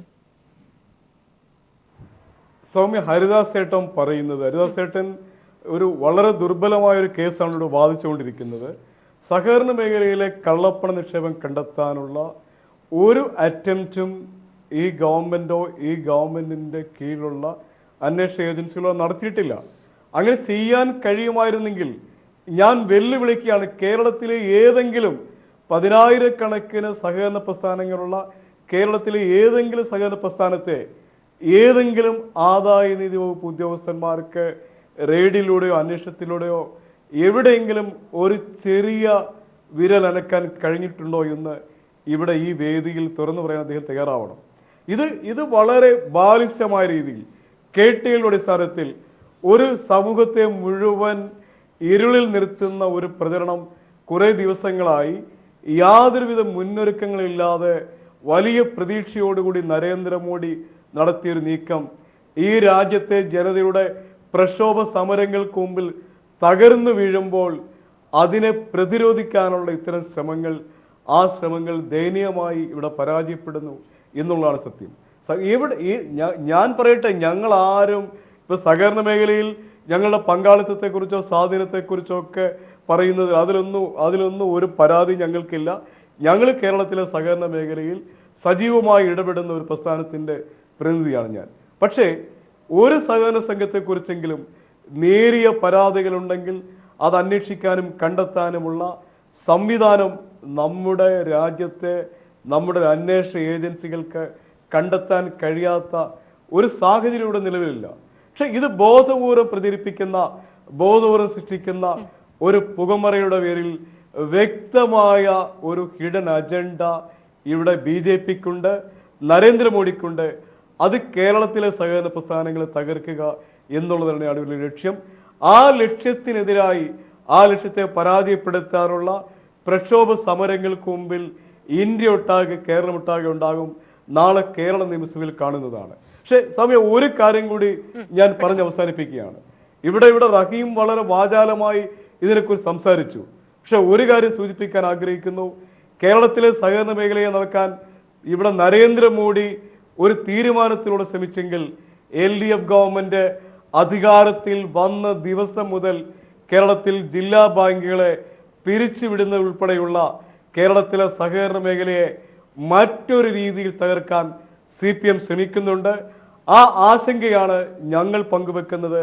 കേരളത്തിൽ കേരള പ്രദേശ് കോൺഗ്രസ് കമ്മിറ്റി പ്രസിഡന്റ് വളരെ പെട്ടെന്ന് പോകണമെന്നുണ്ട്. ആ ഒരു പോർഷൻ മാത്രം പറഞ്ഞിട്ട് നമുക്ക് ശ്രീ സലീം ഏറ്റവും ഒടുവിൽ പോകാൻ വേണ്ടി ഇരിക്കുന്നുണ്ടോ പറഞ്ഞതെന്ന് എനിക്കറിയാം. ശ്രീ സലീം എന്ത് കണ്ടിട്ടാണ് സംസാരിക്കുന്നത്? ഈ രാജ്യമാകെ കൈകോർത്തുകൊണ്ടൊരു വലിയ പ്രക്ഷോഭത്തിലേക്ക് പോകുമ്പോഴാണോ നിങ്ങൾ ഇതെല്ലാം പറയുന്നത്? ജില്ലാ സഹകരണ ബാങ്കുകൾ ഞങ്ങളുടെ ഗവൺമെൻറ് നിങ്ങൾ അധികാരത്തിൽ വന്നപ്പോൾ ഞങ്ങളുടെ ജില്ലാ സഹകരണ ബാങ്കെല്ലാം നിങ്ങൾ പിരിച്ചുവിട്ടില്ലേ? സഹകരണ ബാങ്കിൻ്റെ ഭരണസമിതിയിൽ രാഷ്ട്രീയമായ മേധാവിത്വം പുലർത്തുന്ന കാര്യം നിങ്ങൾ അതിനെക്കുറിച്ചാണോ പറയുന്നത്? ഇവിടെ കേരള ബാങ്ക് എന്ന് പറയുന്ന സഹകരണ ബാങ്കിങ് പ്രസ്ഥാനങ്ങളുടെ ഒരു വലിയ മാതൃക, ലോകത്തിന് കാട്ടിക്കൊടുക്കാൻ കഴിയുന്ന വലിയൊരു മാതൃകയിലേക്ക് പോവുകയാണ് പിണറായി സർക്കാർ. അപ്പോഴാണ് നിങ്ങൾ ഇതിനെക്കുറിച്ച് പറയുന്നത്. എത്ര ബാലിശമാണിത്? ഇവിടെ എൻ്റെ പ്രശ്നം ഇപ്പോൾ ശ്രീ സലീം പറഞ്ഞതിൽ ശ്രീ KVS ഒരു അവസരം ചോദിക്കുന്നുണ്ടായിരുന്നു. അതായത് സന്തോഷിക്കുന്ന വേറെ ഒരു അവസരം ചോദിക്കുന്നുണ്ടായിരുന്നു. ആ ചോദിച്ച അവസരം അതിൽ പിടിക്കാനായിരിക്കും ശ്രീ KVS ഇനി കരുതിയിരിക്കുന്നത്. അങ്ങനെ പിടിക്കേണ്ട, ഞാൻ തന്നെ പറയാം. ഏതെങ്കിലും ഒരു ബാങ്ക് ഉണ്ടോ എന്ന് ശ്രീ സലീം വെല്ലുവിളിച്ചു. പിടിച്ച ബാങ്കുകളൊക്കെ ഉണ്ട്.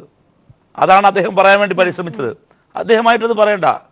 പിടിച്ച ബാങ്കുകളുണ്ട്, നിങ്ങൾ ഇനിയും പിടിച്ചോ. ഇപ്പം ഇൻകം ടാക്സ് നിങ്ങൾക്ക് ഏതെങ്കിലും ഒരു ബാങ്കിൽ കയറുന്നതിന് നിങ്ങൾക്ക് വിലക്കുണ്ടായോ? അപ്പോൾ നിങ്ങൾ പിടിച്ച ബാങ്കുണ്ടല്ലോ, ആ പിടിച്ച ബാങ്കിൽ കയറാൻ നിങ്ങൾക്ക് വിലക്കുണ്ടായോ? എറണാകുളത്ത് വെച്ച് ചേർന്ന ഇത്തരം സഹകാരികളുടെയും ഇൻകം ടാക്സ് അധികൃതരുടെയും ഉന്നതതല യോഗം, ആ റിവ്യൂ മീറ്റിങ്ങിൽ അവർ പറഞ്ഞു കേരളത്തിലെ പ്രാഥമിക സർവീസ് സഹകരണ ബാങ്കിൽ മഹാഭൂരിപക്ഷം പേരും കൊടുത്തു. അദ്ദേഹം പറയുന്നത് 25 ലക്ഷം പോരാ, നിങ്ങൾ താഴോട്ട് വെച്ചോ, നിങ്ങൾ നിബന്ധനകൾ കൊണ്ടുവാ, നിങ്ങളത് നടപ്പിലാക്ക്. അത് എൻഫോഴ്സ് ചെയ്യുന്നതിന് ഏതെങ്കിലും ഒരു സർക്കാർ, ഒരു സംവിധാനം ആരെങ്കിലും എതിർക്കുന്നുണ്ടോ? ഇല്ല. ഇവിടെ വരുന്ന 2-3 പ്രശ്നങ്ങളുണ്ട്. ഇപ്പോൾ പണത്തിൻ്റെ കണക്ക് ചോദിച്ചു കൊടുത്തില്ല എന്ന് പറയുന്നത് പച്ചക്കള്ളമാണ്. അത് പറഞ്ഞാണ്, അതിലാണ് പിടിച്ചു നിൽക്കാൻ നോക്കുന്നത്. അങ്ങനെ പറയണ്ട. ഇതിൽ നിങ്ങളുടെ രാഷ്ട്രീയമുണ്ട്. നിങ്ങളിതിനെ സ്വകാര്യ മേഖലയ്ക്ക് തിരികെ കുറിച്ച് ഞാൻ നേരത്തെ വാദിച്ചു. താങ്കൾക്ക് അവസരം കിട്ടിയപ്പോൾ ഒന്നും മറുപടി പറഞ്ഞില്ലല്ലോ. ഇവിടെ ഒരു പ്രശ്നം, 2 പതിറ്റാണ്ടിനിടയിൽ ഇന്ത്യയിലെ എല്ലാ മേഖലയും സ്വകാര്യവൽക്കരിക്കപ്പെട്ടു. നിങ്ങൾ നമുക്ക് ഓരോന്നായിട്ട് എടുക്കുക. ആരോഗ്യ മേഖല തകർന്നു, പൊതുമേഖല തകർന്നു. ആരോഗ്യ മേഖലയുമായി ബന്ധപ്പെട്ട പൊതുമേഖല സ്വകാര്യ കുത്തകകൾ കൂടുതൽ കൈവശപ്പെടുത്തി. ഔഷധ വ്യാപാര മേഖല, പരമ്പരാഗത മേഖലകളെല്ലാം തകർന്നു, എല്ലാം തകർന്നു. സ്കൂളുകൾ, നമ്മുടെ വിദ്യാഭ്യാസ മേഖല കടുത്ത ആഘാതമേറ്റു. സ്വകാര്യ മേഖല കൂടുതൽ അപ്രമാദിത്വം വഹിച്ചു. പക്ഷേ അപ്പോഴും എന്തുകൊണ്ട് ശ്രീ സലീമല്ല നേരത്തെ സൂചിപ്പിച്ചതുപോലെ, KVSും സമ്മതിച്ചതുപോലെ, ഈ കേരളത്തിലും ഇന്ത്യയിലും സഹകരണ പ്രസ്ഥാനങ്ങൾ ആ സ്വകാര്യ ബാങ്കിങ് മേഖലയുടെ കടന്നുകയറ്റത്തെ പ്രതിരോധിക്കാൻ വേണ്ടി ഉണ്ടായിരുന്നു. അതിൻ്റെ കാരണം അത് ജനങ്ങളുടെ ബാങ്ക് ആയതുകൊണ്ടാണ്. ഇവിടെ ആക്സിസ് വന്നു, HDFC വന്നു, അവർ ഹൗസിംഗ് ലോൺ കൊടുക്കും, കാർ ലോൺ കൊടുക്കും. പക്ഷേ സാധാരണക്കാരന് കയറി ചെല്ലാൻ കഴിയുന്ന സാധാരണക്കാരൻ്റെ ബാങ്കിങ് സംവിധാനമല്ലത്. അവർ അത്തരത്തിലൊരു ക്ലാസ് ബിസിനസ് അവർ ആഗ്രഹിക്കുന്നുമില്ല. അപ്പോൾ സാധാരണക്കാരൻ്റെ ബാങ്കിങ് മേഖല ഇത്രയും സജീവമായ ബാങ്കിങ് മേഖല, ആ ബാങ്കിങ് മേഖലയുടെ കരുത്തിലാണ് യഥാർത്ഥത്തിൽ ഈ കോർപ്പറേറ്റുകൾക്ക് ഇനി പേടി. അപ്പോൾ അതിനെ അവസാനിപ്പിക്കുക, അതിനെ ഇവരിലേക്ക് ലയിപ്പിക്കുക, സമ്പൂർണ്ണമായ സ്വകാര്യവൽക്കരണത്തിന് വിധേയമാകും. ഒരു കാര്യം കൂടി ഞാൻ ശ്രീ KVSനോട് ചോദിക്കുന്നു. അദ്ദേഹം പല ലേഖനങ്ങൾ എഴുതിയ ഒരാളാണ്, പലതും ഞാൻ വായിച്ചു, ഒരു അക്കാഡമിക് ഇൻട്രസ്റ്റ്. ഞാൻ ചോദിക്കട്ടെ അങ്ങയോട്, RBI ആക്ട് പ്രകാരമോ ബാങ്കിങ് റെഗുലേഷൻ ആക്ട് പ്രകാരമോ ഒരു മനുഷ്യൻ, ഒരു പൗരൻ ഇന്ത്യയിൽ ബാങ്കിൽ നിക്ഷേപിച്ച തുക ചെന്ന് ആവശ്യപ്പെടുമ്പോൾ നിങ്ങൾക്ക് മടക്കി തരില്ല, ഇത്രയേ തരൂ എന്ന് പറയാൻ ഇതിൽ ഏത് നിയമമാണ് സാർ അനുശാസിക്കുന്നത്? ഏത് നിയമത്തിൻ്റെ വെളിച്ചത്തിലാണ് RBI ഗവർണർ ഇത് പ്രഖ്യാപിച്ചത്? അങ്ങ് പറയൂ. എൻ്റെ അഭിപ്രായത്തിൽ നിയമവിരുദ്ധമായ നിലപാടാണ് കേന്ദ്ര സർക്കാർ സ്വീകരിക്കുന്നത്. RBI ഗവർണർ നിയമവിരുദ്ധമായാണ് പ്രവർത്തിക്കുന്നത്. രാജ്യത്ത് നിലനിൽക്കുന്ന നിയമങ്ങൾക്ക് വിധേയമായാണ് ഗവർണർ പ്രവർത്തിക്കേണ്ടത്. ഇവിടെ പ്രധാനമന്ത്രി സർക്കാർ നിലപാടെടുക്കേണ്ടത്. നിങ്ങൾ ആ നിയമത്തെ അട്ടിമറിക്കുകയാണ്. ഒരു ബാങ്കിങ് മേഖലയിൽ ഒരാൾക്ക് നിക്ഷേപമുണ്ട് എങ്കിൽ അത് ആവശ്യം ചോദിച്ചാൽ തിരികെ തരണം. ഇപ്പോൾ നോട്ട് നിരോധിക്കാൻ നിങ്ങൾക്ക് അധികാരമുണ്ട്, നോട്ട് പിൻവലിക്കാൻ റിസർവ് ബാങ്കിന് അധികാരമുണ്ട്. അത് ഈ നിയമം പറയുന്നുണ്ട്, ഞാനത് സമ്മതിക്കുന്നു. പക്ഷെ ഞാൻ ചോദിക്കുന്നത്, ഒരാൾ നിക്ഷേപിച്ച തുക, ആ തുക തിരിച്ചു ചോദിച്ചപ്പോൾ കൊടുക്കാതിരുന്നതിനാണ് ആത്മഹത്യ ചെയ്യുന്നത്. അത് കൊടുക്കില്ല എന്ന് പറയാൻ ഈ മരിച്ച കണമലയിലെ പമ്പാവാലി സ്വദേശി ഓമനക്കുട്ടൻ പിള്ള എന്ന സാധാരണക്കാരുടെ അവകാശമാണ്. അത് RBI ആക്ട് പറയുന്നു, ബാങ്കിങ് റെഗുലേഷൻ ആക്ട് പറയുന്നു. അതിന്റെ മറുപടിയിലേക്ക് പോകും. ശ്രീ KVS ഡയറക്റ്റ് അതിന്റെ മറുപടിയിലേക്ക് തന്നെ.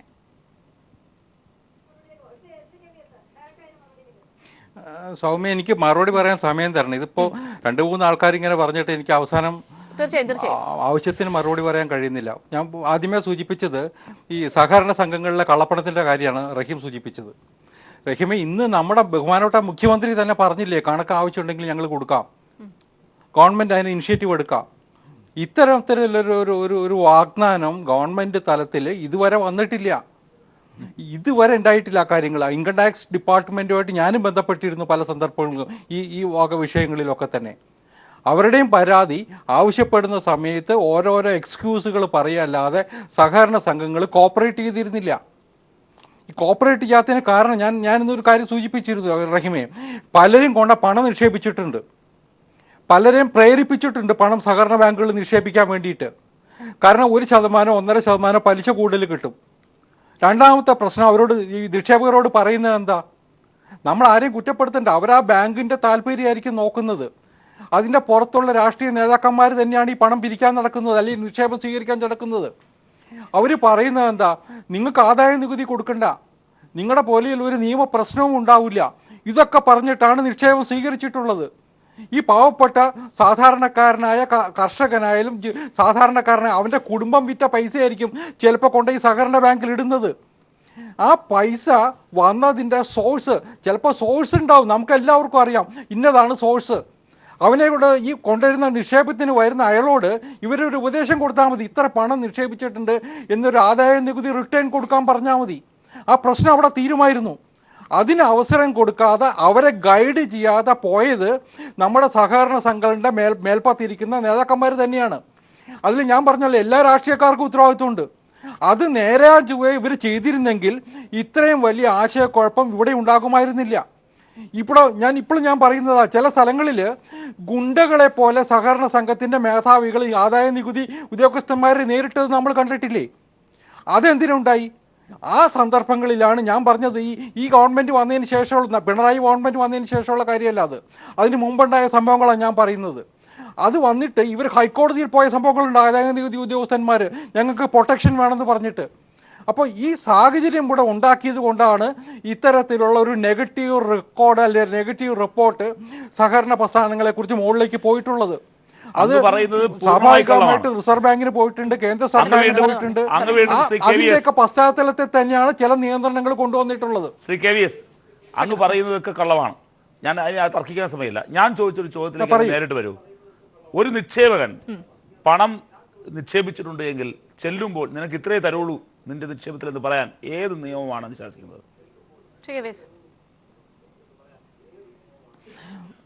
നിയമം ഞാൻ സമ്മതിക്കുന്നു. റഹീം പറഞ്ഞ് ഞാൻ അംഗീകരിക്കുന്നു. റഹീമെ, നിക്ഷേപിച്ചാൽ ആ പണം പിൻവലിക്കാനുള്ള അവകാശം എനിക്ക് നിങ്ങൾക്കൊക്കെയുണ്ട്. പക്ഷെ ഒരു പ്രത്യേക സാഹചര്യത്തിൽ കൊണ്ടുവന്നിട്ടുള്ള നിബന്ധനയാണിത്. ആ നിബന്ധന പാലിക്കാൻ ഒരു രാജ്യത്തെ സ്നേഹിക്കുന്നവർ കോപ്പറേറ്റ് ചെയ്യണം. അതാണ് നിയമത്തിന്റെ അടിസ്ഥാനത്തിലല്ല, ഞാൻ പറഞ്ഞത് ഒരു വാക്കാലുള്ള അഭ്യർത്ഥനയാണ് നടത്തിയിട്ടുള്ള ഗവൺമെന്റ്. അല്ലല്ല വാക്കാലുള്ള അഭ്യർത്ഥനയല്ല. എനിക്ക് 10 ലക്ഷം രൂപയുടെ നിക്ഷേപമുണ്ട്. ഞാൻ ചെല്ലുന്നു, എന്റെ 10 ലക്ഷം രൂപ എനിക്ക് വിഡ്രോ ചെയ്യണമെന്ന് ആവശ്യപ്പെട്ടാൽ തരില്ല എന്ന് പറയാൻ, കൊടുക്കരുത് എന്ന് പറയാൻ RBI ഗവർണറെ ഏത് നിയമത്തിന്റെ വെളിച്ചത്തിലാണ് പറഞ്ഞത്? ഇതാണ് ചോദ്യം. നിയമവിരുദ്ധമായിട്ടാണ് RBI ഗവർണറുടെ MB ചെയ്യണം. ഞാൻ റഹീമെ, RBIയുടെ നിർദ്ദേശമാണ് ബാങ്കുകൾക്ക് കൊടുത്തിട്ടുള്ളത്. ചില നിയന്ത്രണങ്ങൾ ഇപ്പോൾ നടന്നു വരുന്ന പ്രക്രിയയ്ക്ക് പൂർത്തിയാകുന്നത് വരെ ഉണ്ടാകണം എന്നുള്ളത് റിസർവ് ബാങ്കിന്റെ തീരുമാനമാണ്. തടയുന്നതിന് വേണ്ടിയിട്ടാണ്. കാരണം അല്ലാത്ത ആശങ്ക ഉണ്ടാക്കുന്ന സ്ഥിതി. ഞാനൊന്ന് പറയട്ടെ. ഇതേ ആക്ട് പ്രകാരം തന്നെ ചില ബാങ്കുകളുടെ തകർച്ചയുണ്ടാകുന്ന സന്ദർഭത്തിൽ ആ ബാങ്കിൽ നിന്ന് ഒരു പരിധിക്കപ്പുറം ഒരുമിച്ച് നിക്ഷേപിക്കുന്നതിനെല്ലാം തന്നെ നിബന്ധന കൊടുക്കാറുണ്ട്. ഇതങ്ങനെയല്ല. ഇത് ജനറലി പ്രഖ്യാപിക്കുകയാണ്. കാശ്മീർ മുതൽ കന്യാകുമാരി വരെ നിക്ഷേപകനോട് പറയുന്നു, ബാങ്കിനോട് പറയുന്നു, ഒരു നിക്ഷേപകനും നിങ്ങൾ 24,000 കൂടുതൽ കൊടുക്കരുത്, അതിനു മുമ്പ് 10,000 കൂടുതൽ കൊടുക്കരുത്. എന്ത് നിയമത്തിന്റെ അടിസ്ഥാനത്തിൽ?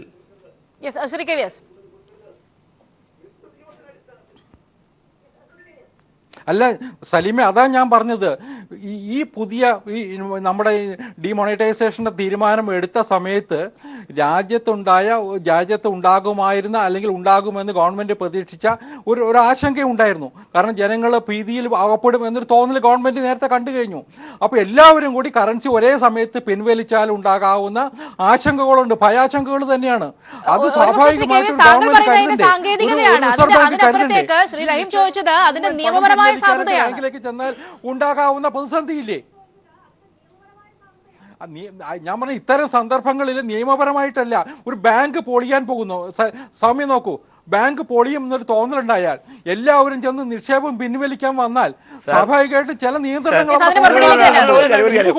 ബാങ്കുകളുടെ കാര്യത്തിൽ അത്തരത്തിലുള്ള നിബന്ധനകൾ മാത്രമേ കൊണ്ടുവന്നിട്ടുള്ളൂ. അത് രാജ്യത്തിന്റെ സാമ്പത്തിക നിങ്ങൾ ഇത്രയും ദിവസം താങ്കൾ ഉൾപ്പെടെ വാദിച്ച വാദത്തിന് ഘടകവിരുദ്ധമാണ്. നിങ്ങളെന്താ വാദിച്ചത്? ഈ തീരുമാനം വന്നപ്പോൾ ബാങ്കിലേക്ക് നിക്ഷേപം കൂടിയെന്നാണ്. അതേ താങ്കൾ പറയുന്നു കൊടുക്കാൻ പൈസ ഇല്ലാതാകുമോ എന്ന് ആശങ്കപ്പെട്ടിട്ടാണ്. രണ്ടു തമ്മിൽ എങ്ങനെയാണ് പൊരുത്തപ്പെടുന്നത്? അവിടെയാണ് ചോദിച്ചു നിന്നത്. കൂടുതൽ നിക്ഷേപം വന്നിട്ടുണ്ട് എന്നൊക്കെ പറയുമ്പോഴും ശ്രീ KVS പറഞ്ഞു നിർത്തിയത്, പക്ഷേ എന്നാൽ ഈ ഒരു ഷോർട്ടേജ് കൊണ്ടാണ് ഇങ്ങനെ ഒരു തീരുമാനം എടുത്തതെന്നാണ്. വീണ്ടും അതിന്റെ മറുപടിയിലേക്ക് തന്നെ വളരെ വേഗം ശ്രീ KVS. റഹീമെ, അല്ല സൗമ്യ, ഞാൻ റഹീം പറഞ്ഞത് റഹീമിൻ്റെ വാദഗതി ശരിയല്ല. ഞാൻ പറഞ്ഞതല്ല റഹീം കോട്ട് ചെയ്തത്. ഞാൻ പറഞ്ഞത് എന്താ, ഒരു ആശങ്ക ജനങ്ങളുടെ ഇടയിൽ ഉണ്ടാകാൻ പാടില്ല, ബാങ്കുകൾ പൊളിയും എന്നൊരു തോന്നൽ ഉണ്ടാക്കാൻ പാടില്ല. അത് ഗവൺമെൻറ് സൂക്ഷിക്കേണ്ട ഉത്തരവാദിത്തമാണ്. ഗവൺമെൻറ്റിൻ്റെ കയ്യിൽ പണത്തിന് ഷോർട്ടേജ് ഉണ്ടായിട്ടല്ല, ആവശ്യത്തിന് പണം സർക്കാരിൻ്റെ കയ്യിലുണ്ട്. പുതിയ നോട്ടുകൾ അടിച്ചടിച്ചത് ഖജനാവിലുണ്ടായിരുന്നു ആ സമയത്ത്. അപ്പോൾ ആശങ്ക ഉണ്ടായിട്ടല്ല. പക്ഷേ നിയന്ത്രണങ്ങൾ കൊണ്ടുവരേണ്ടത് ഈ സാമ്പത്തിക നടപടിയുടെ ഭാഗമായിരുന്നു.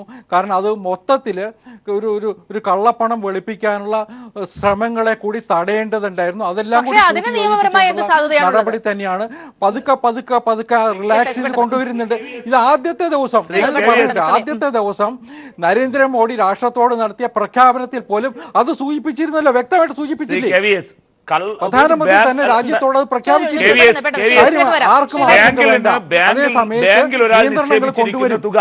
ബാങ്കിൽ ഒരാൾ നിക്ഷേപിച്ചിരിക്കുന്ന തുക എന്ന് പറയുന്നത് പൊതുമേഖലാ ബാങ്ക്, നിങ്ങൾ സാധാരണ ബാങ്ക് മാറ്റും, പൊതുമേഖലാ ബാങ്കിൽ നിക്ഷേപിച്ചിരിക്കുന്ന തുക എന്ന് പറയുന്നത് വൈറ്റ് മണിയല്ലേ, സർക്കാർ അറിയാവുന്ന പണമല്ലേ? ആ പണം, വിശുദ്ധമായ പണം, ആ പണം തിരികെ പിൻവലിക്കാൻ ചെല്ലുമ്പോൾ പറ്റില്ല, നിനക്ക് ഇത്രേ തരുള്ളൂ എന്ന് പറയാൻ നിങ്ങളെ ആര് ചുമതലപ്പെടുത്തി? ഏകാധിപതിയുടെ ഭരണമല്ല ഇവിടെ നടക്കുന്നത്. ഇന്ത്യയിൽ നിലവിലുള്ള നിയമങ്ങൾക്ക് വിധേയമായി ഞാൻ ഭരണം നടത്തുമെന്ന് സത്യപ്രതിജ്ഞ ചെയ്ത് അധികാരത്തിലേറിയ പ്രധാനമന്ത്രിക്ക് ഏകാധിപതിയുടെ സ്വരമാകാൻ പാടില്ല. നിങ്ങൾക്ക് ഇഷ്ടമുള്ള പോലെ നിങ്ങൾ തീരുമാനിക്കരുത്. RSSന്റെ ശാഖയിൽ ബൈഠക്ക് നടത്തും പോലെ അല്ല ഈ കാര്യങ്ങൾ നിലപാട് സ്വീകരിക്കേണ്ടത്. അത് ശ്രീ KVS അവസാനമായി അത് നിയമപരമായി അല്ല എന്ന് തന്നെ സമ്മതിക്കുന്നു. അല്ല, നിയമമല്ല ഞാൻ പറഞ്ഞത്, കള്ളപ്പണത്തിന്റെ ഒഴുക്ക് തടയാൻ ചില നിയന്ത്രണങ്ങൾ രാജ്യത്ത് ആവശ്യമായിരുന്നു. ഞാൻ പറഞ്ഞു കള്ളപ്പണം, അതുകൊണ്ടാണ് ഞാൻ പറഞ്ഞത് കള്ളപ്പണം വെളുപ്പിക്കാനുള്ള നടപടികളുടെ ഭാഗമായിട്ട് സ്വീകരിച്ച അനവധി നടപടികളിൽ ഒന്നായിരുന്നു അത്. പതുക്കെ പതുക്കെ ആ നിബന്ധനകൾ റിലാക്സ് ചെയ്തിട്ടുണ്ടല്ലോ. നിങ്ങൾ കൊടുക്കില്ല എന്ന് ഞാൻ പറഞ്ഞത് ആ വൈറ്റ് മണി ഉപയോഗിച്ചിട്ട് കള്ളപ്പണം വെളുപ്പിക്കാനുള്ള ശ്രമങ്ങൾ നടത്തുമായിരുന്നു. അല്ല ശ്രീ KVS, നിങ്ങൾ ഈ ബാങ്കിൽ നിക്ഷേപിച്ച ഒരു ഞാൻ പറഞ്ഞ കള്ളപ്പണം വൈറ്റ് മണി ഉപയോഗിച്ച് കള്ളപ്പണം വെളുപ്പിക്കാനുള്ള കുതന്ത്രങ്ങളെ നിയന്ത്രിക്കുക, അതായിരുന്നു ഉദ്ദേശിച്ചിരുന്നത്. അത് സാമ്പത്തികമായിട്ട് സാമ്പത്തിക വിദഗ്ധന്മാരുടെ കാഴ്ചപ്പാടിൽ അത്തരം നടപടികൾ എടുത്തേ പറ്റുമായിരുന്നുള്ളൂ. അതാണ് ഗവൺമെന്റ് സ്വീകരിച്ചിട്ടുള്ളത്. ഞാൻ ചോദിക്കട്ടെ, ഈ തുക ഞാനിപ്പോ നിക്ഷേപിച്ചിരിക്കുന്ന തുക എനിക്ക് വേണമെങ്കിൽ പൂഴ്ത്തിവെക്കാമായിരുന്നു. ഞാൻ സർക്കാരിൽ വിശ്വസിച്ചു, ബാങ്കിംഗ് സംവിധാനത്തിൽ വിശ്വസിച്ചു, കണക്ക് കൊടുത്തു. എന്റെ പണം വിശുദ്ധമായ പണം, ആ പണം എടുക്കാൻ സമ്മതിക്കുന്നില്ല. ഏതായാലും സമയപരിമിതി ഉള്ളതുകൊണ്ട് KVS ആവർത്തിച്ച് ആ മറുപടിയെ പറയുകയുള്ളൂ എന്ന് വ്യക്തമാണ്. ഏതായാലും ചർച്ച വൈൻഡപ്പ് ചെയ്യുമ്പോൾ അത് തന്നെയാണ് സുപ്രധാനമായ ചോദ്യം. ശ്രീ റഹീം ചോദിച്ച ആ ചോദ്യത്തിൽ തന്നെ ഞാൻ ഉറച്ചു നിൽക്കുകയാണ്. പക്ഷേ ചർച്ച വൈൻഡപ്പ് ചെയ്യുന്നത് അങ്ങനെയായിരിക്കും. നമ്മൾ നിക്ഷേപിച്ച പണം എല്ലാ കണക്കും കാണിച്ച് നമ്മൾ നിക്ഷേപിച്ച പണം തിരിച്ചെടുക്കാൻ കഴിയില്ല അല്ലെങ്കിൽ തിരിച്ചു നൽകില്ല എന്ന് പറയാൻ ഏത് നിയമമാണ് സപ്പോർട്ട് ചെയ്യുന്നത് എന്നതായിരുന്നു ശ്രീ റഹീം പറഞ്ഞു നിർത്തിയത്. ഏതായാലും ചർച്ച വൈൻഡപ്പ് ചെയ്യുകയാണ്.